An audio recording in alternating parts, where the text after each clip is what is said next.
AC 밀란 또다시 무너졌습니다. 2등에서 단 한 시즌 만에 8등. 명가의 몰락이 다시 시작된 걸까요? 90년대와 2000년대 AC 밀란은 그야말로 축구의 왕족이었죠. 말디니, 카카, 세브첸코, 네스타 이름만 들어도 이 전율이 흐르는 선수들. 그런데 지금의 밀란? 레전드는커녕 이 유럽 대항전 16강도 넘기 힘든 팀이 되어버렸습니다. 무려 8시즌 동안이나 유럽 대항전에서 16강 진출은 단 한 번도 없었으니까요. 그리고 지난 시즌 레알을 이기긴 했지만 리그에서는 여전히 곤두박질 치면서 최종 순위는 8위를 기록했는데요. 대체 이 팀 그동안 무슨 일이 있었던 걸까요? AC 밀란이 과거의 영광을 잃어버린 그 이유, 더불어서 다시금 살아날 수 있는 유일한 조건까지 오늘은 밀란에 대해서 한번 알아보도록 하겠습니다.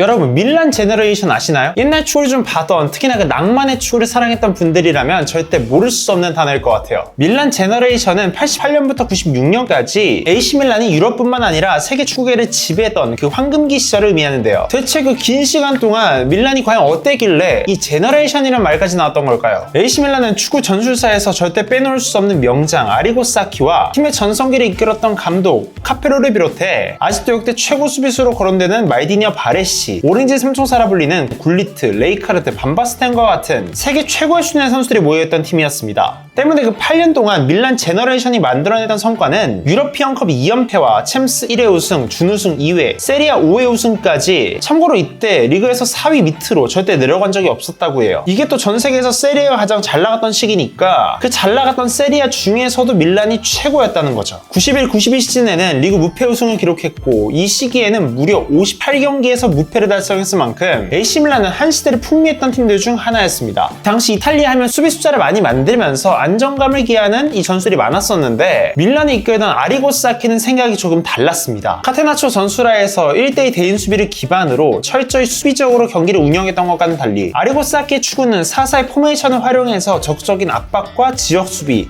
유기적인 공수 전환으로 훨씬 능동적으로 선수를 활용하면서 경기를 지배했던 거예요. 그 당시만 해도 세계 축구가 수비와 공격이 명확하게 나눠져 있었는데 아리고 사키의 새로운 패러다임? 굉장히 혁신적이었던 거죠. 지금의 과르디올라처럼요. 이 포지션의 유동성을 꽤나 높이면서 수비와 공격의 영역을 완전히 없애버리는 이때 사키의 철학이 전 세계에 퍼지게 되었고 때문에 현대 축구에서 가장 많은 영향을 끼친 감독을 한 명만 뽑으라면 누구나 아리고 사키를 떠올리곤 합니다. 참고로 이 펩 과르디올라, 클롭, 시메오네, 비엘사 등 현대 축구의 거장들 모두 사키의 철학을 본받았죠. 그리고 사키의 뒤를 이었던 감독이 바로 파비오 카펠로였는데요. 카펠로는 사키의 4-4-1을 계승하면서도 안정적이고 균형 잡힌 팀을 추구했었고 여전히 AC 밀란을 최상위권에서 이끌 수 있었죠. 하지만 한 시대가 지나가면서 코스타 쿠르타, 바레시, 반바스텐과 같은 기존 밀란 제너레이션 멤버들이 노쇠화되었고 팀을 떠나면서 자연스럽게 전력이 약화됐었는데요. 하지만 곧바로 2001년 밀란 제너레이션 출신이었던 그 안첼로티 감독이 부임하면서 AC 밀란의 황금기는 다시금 시작되었습니다. 여전히 팀에 있었던 말디니와 함께 네스타, 스탐, 카푸가 구상했던 말레스카 풀백라인, 그리고 중원에서 함께 맹활약했었던 피를로, 카카, 세도르프, 이 새로운 선수들이 팀에 공급되면서 팀의 체급은 여전히 유지되었죠. 베스트 11 어디를 보더라도 저는 빈틈이 없었다고요. 또 안첼로티는 선수들의 창의성과 유기적인 움직임을 살려주면서도 이 팀의 멘탈리티를 잘 잡아주는 덕장 스타일이었잖아요. 덕분에 플레이메이커들의 창의성 포괄했었고 이때 그 크리스마스 대형 4-3-2 전술도 나왔던 거죠. 그리고 당시에 칼치오폴리로 유벤투스와 함께 승점을 삭감당했음에도 불구하고 챔스 우승까지 이뤄내는 엄청난 멘탈리티를 보여줬다고요. 그렇게 밀란 제너레이션 2기는 2007년까지 챔스 2회 우승과 1회 준우승, 세리아 1회 우승을 달성했는데요. 이스탄불의 기적으로 인해 리버풀에게 우승컵을 뺏겼음에도 불구하고 곧바로 우승컵을 다시금 찾아오면서 전세계 축구 클럽 중 최고가 밀란임을 다시 한번 보여주었습니다. 이렇게 밀란은 챔스에서 총 5회 우승을 달성하면서 이 시기만 하더라도 유럽 챔피언스 리그에서 최다 우승 클럽이었죠. 하지만 그 이후부터 갑작스럽게 밀란은 기나긴 암흑기를 걷게 되는데요.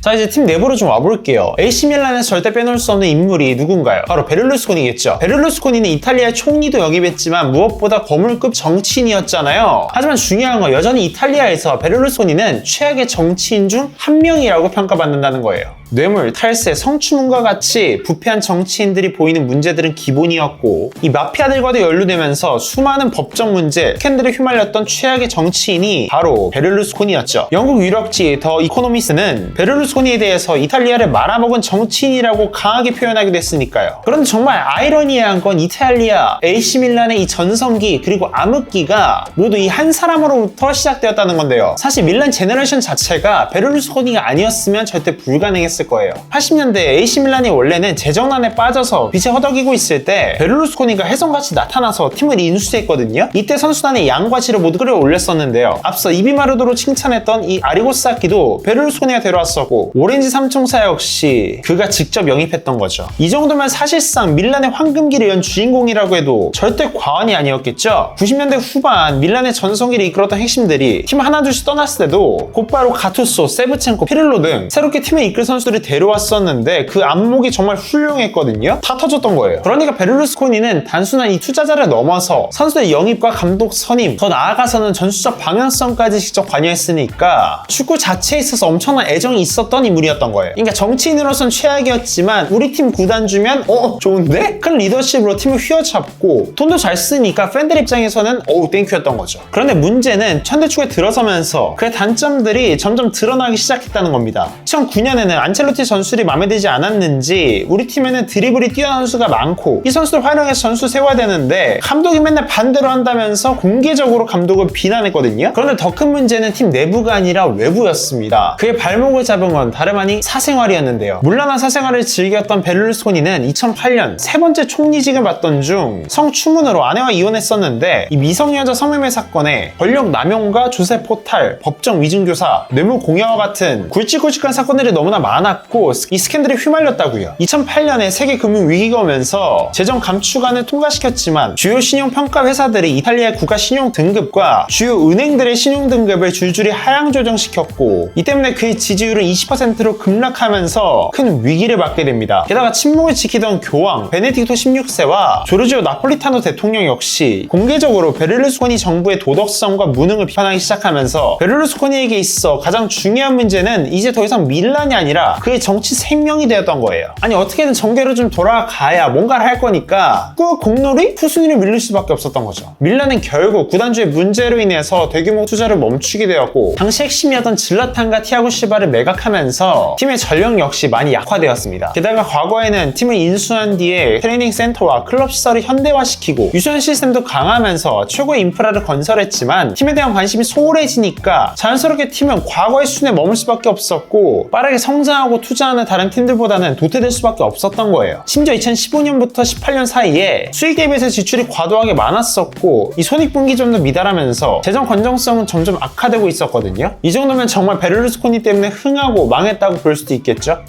이 암흑기가 끝이었으면 좋았겠지만 베를루스코니가 떠난 이후에도 밀란은 여전히 허덕이고 있는데요. 가장 큰 이유는 구단주들이 너무 자주 바뀌면서 팀의 철학이 유지되지 못했기 때문이라고 보여집니다. 이 인테르와 마찬가지로 밀란이 중국에게 자본이 한때 넘어갔었거든요. 2017년 베를루스코니가 중국인이었던 리운용에게 팀을 매각하게 되었는데요. 당시 구단주였던 리운용은 이 애초에 인수 자금의 대부분을 엘리엇 매니지먼트라는 헤지펀드에게 고금리로 대출받은 상황이었고 이 돈으로 여러 선수를 영입했지만 그 자금들이 거의 빚이었기 때문에 안 그래도 최악이었던 재정 건정성은 더 최악으로 치닫고 말았죠. 게다가 새로 영입했던 보누치, 안드레 실바, 차라노울라 같은 선수들이 팀의 조화를 이루지 못하고 전술도 썩 좋지 않았었단 말이죠. 결국 2017년 UEFA의 재정 건정성 FFP를 위반하면서 유럽 대항전 진출에 좌절했고 UEFA가 요구했었던 재정 정상화 계획도 결국 실행되지 못했었죠. 그렇게 리웅용의 채무 불이익으로 인해서 30년 만에 교체되었던 구단주는 단 1년 만에 바뀌었는데요. 이 당시 리웅용에게 자금을 대출해주었던 미국의 헤지펀드인 엘리엇 매니지먼트가 AC 밀란에 그냥 인수해버린 거죠. 엘리엇 매니지먼트는 팀을 인수한 뒤에 17년 만에 흑자 전환에 성공하면서 불안했던 재정을 다시 정상화시켰고 베를루스코니 재임 기간에 실패했었던 글로벌 시장 진출과 브랜드화에도 나름 성공했어요. SNS에 가장 진심이었던 클럽이 이 AC 밀란이었으니까요. 또 테오 에르난데스, 메냥, 호날리와 같은 선수들을 기반으로 팀을 리빌딩하고 스쿼드를 조화롭게 구성하는 데 총력을 다했다고요. 게다가 근본 역시 잃지 않았는데요. 게다가 팀의 영원한 레전드였던 파울로 말디니를 테크니컬 디렉터로 데려왔어요. 그리고 얼굴마담으로 그냥 둔 게 아니라 실질적인 구단 운영에도 관여하게 했거든요. 젊고 잠재력 있는 선수들 영입하고 이 선수들에게 밀란 DNA를 심는데 말디니만한 적임자가 없었다는 거죠. 그 결과 엘리엇 매니지먼트의 구단주로서 마지막 시즌인 2-1 시즌에는 마침내 수데토를 가져오게 되었습니다. 하지만 엘리엇 매니지먼트는 헤지펀드라는 특성 때문에 애초에 오랫동안 팀을 운영할 생각은 계획은 없었었고 위기에 처한 밀란을 인수해서 몸값을 좀 높인 뒤에 바로 매각하려고 했었던 거예요. 결국 또다시 AC 밀란은 새로운 구단주를 만나게 되었는데요. 그게 바로 현재 구단주인 레드버드 캐피탈입니다. 레드버드 캐피탈은 팀이 다시 세리아 우승을 거머쥐는데 큰 공헌을 한 말디니와 스포츠 디렉터였던 리키 마사라를 경질하고 핵심 선수였던 토날리를 이적시키면서 팀의 전력을 약화시키게 되었습니다. 그러니까 전임자 꼬리 자르기 약간 그런 느낌인 거죠. 그리고 2019년부터 팀을 맡았었던 피울리 감독도 레드버드 체제에서 경질되면서 새로운 감독인 이 폰세카가 들어왔는데 이해하기 어려운 선수 기용이나 핵심 선수들과 불화설을 빚으면서 팀이 다시 악화되었다고요. 뒤이어 부임했던 콘세이상 역시 이번 시즌 8위로 마무리했죠. 달라진 건 하나도 없었습니다. 그리고 더군다나 이렇게 구단주가 자주 바뀌니까 유소년 육성에 있어서 진심을 다해 오랜 기간 투자할 수 없었던 거예요. 과거 밀란 유스 출신 레전드들이 굉장히 많았잖아요. 그런데 최근에 밀란에서 유스 출신으로 성공한 선수들 쉽게 찾아보기 어렵죠. 물론 세리아 자체가 경쟁력이 약화되면서 밀란의 브랜드 파워도 약화되었지만 최근에 가장 큰 라이벌인 인텔은 또 잘 나가잖아요. 그러니까 무작정 리그 탑만 할 수 없다는 겁니다. 결국 사생활 문제로 인해서 팀을 떠난 베를루스코니에 이어 중국인이 들어왔는데 팀을 갑자기 더 몰락의 길로 밀어넣었고 엘리언 매니저먼트가 들어오면서 팀을 좀 다시 부활시키나 싶었는데 바로 매각해버린 거죠. 게다가 새롭게 들어왔던 레드버드 캐피탈은 팀의 철학에는 큰 관심이 없어 보이고 AC 밀란이 오랜 기간 쌓아봤던 철학과 그들의 DNA는 이미 구단주들이 여러 번 바뀌면서 그 과정에서 흐려지고 있었던 거예요.